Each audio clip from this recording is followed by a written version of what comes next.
ہے वही सारा कुछ। जी बिल्कुल, जी जी जनाब शामिल हो। इकबाल के शाहीन का जो तस्वुर है, जो डॉक्टर साहब ने भी बताया, उसमें थोड़ा सा मैं एडिशन ये करूंगा कि वो उसमें एक बात है कि सेल्फ रिलायंस की बात करते हैं। मतलब ये कि वो मुर्दार नहीं खाता, मतलब ये है कि वो अपने ही जो रिसोर्सेज पर रिलाय करता है। और आज अगर हम हुक्मरान देखें तो वो अपने रिसोर्सेज पर रिलाय करने की बजाय बाहर की एड्स पर रिलाय करना ज्यादा पसंद करते हैं। उसके बाद सेल्फ रिलायंस के बाद सेल्फ एनालिसिस, झपट कर पलटना, पलट कर झपटना का मतलब ये है कि वो अपने अंदर जो उसकी जो हरकत है वो अपने आप को गर्म रखता है। अगर हम एक लीडर की मिसाल लें तो लीडर की मिसाल हमें मिलती है नबी करीम सल्लल्लाहु अलैहि वसल्लम की जात। जो लीडर होता है वो उसका मुशाबा होता है, उनके पैरोकार होता है। तो आजकल जो हम अपने लीडर देखते हैं उनमें कहीं भी इकबाल के शाहीन की बात नजर नहीं आती है।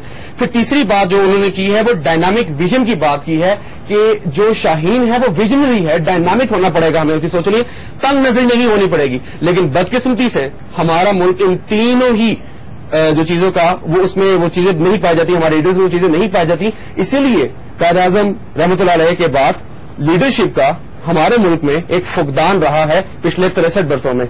एज ए यूथ जब हम अपने आप को देखते हैं तो एम्बेरसमेंट फील करते हैं।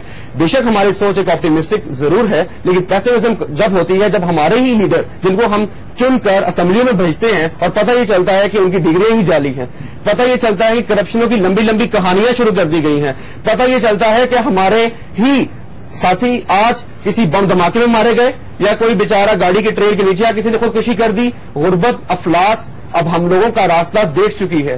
तो इसी में हमें एक लीडरशिप की जरूरत है। वो लोग जो दो दफा तीन दफा अपनी वजारतें पूरे करने के बावजूद फिर जो है वो मुंतजर है कि हमें तीसरी टर्म, चौथी टर्म और पांचवी टर्म भी दे दी जाए। मैं ये कहना चाहूंगा अगर इधर 10 टर्में भी दे दी जाए तब भी ये इस मुल्क के हालात को समझने में से कासिर है, क्योंकि शाहीन का जो कॉन्सेप्ट है वो शायद इनकी विजन नहीं है, इनमें इतनी सख्त नहीं है कि इनको ये बता सके कि शाहीन का असल मकसद क्या था।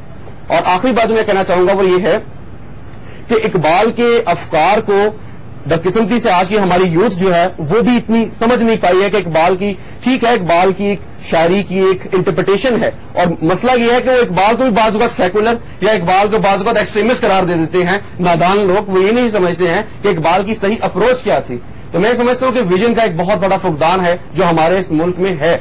और कैसे ठीक होगा ये हम यूथ का ठीक होगा। आज हमारे पास एक आजाद मीडिया है और इस आजाद मीडिया के इस प्लेटफॉर्म से हम पूरी दुनिया को भी बताना चाहते हैं कि yes we have a hope, हम ही इंशाल्लाह ताला हम में से कोई अच्छे लीडर पैदा होंगे और हम लोग इस मुल्क को आगे लेकर चलेंगे, जो इस वक्त की एक बहुत अहम जरूरत है। हमें नहीं रिलाय करना बाहर की एड्स के ऊपर, हमें नहीं रिलाय करना इन झूठे जो हैं वजीरों के ऊपर। हमें नहीं चाहिए भाई ऐसे वजीर, हमें वो चाहिए जो हमारी नुमाइंदगी जो है असेंबली में बैठ के करे, सेनेट में बैठ के करे। डॉक्टर आफिया का कोई केस हो या कोई भी ऐसा मसला हो उधर जुर्रत से जाकर बात कर सके कि भाई हमारे साथ इस तरह की ज्यादती है वो मत करो। लेकिन अफसोस के साथ कहना पड़ता है, बदकिस्मती के साथ कहना पड़ता है कि इकबाल के वो विजन कायद-ए-आज़म की सारी जदोजहद पर इन 63 सालों में पानी फेर दिया गया है।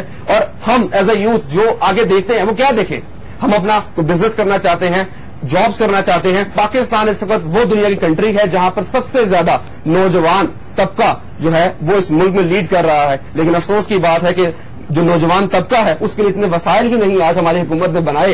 वो तो आज तक 10 सालों में एक डैम भी नहीं हमें दे सके। तो मतलब हम कहाँ देखें, किसको देखें? तो मेरा ख्याल है कि हम लोग एक सेकंड अगर एक ब्रेकिंग न्यूज के लिए हमें जाना है, ब्रेकिंग न्यूज के बाद वापस आते हैं आपके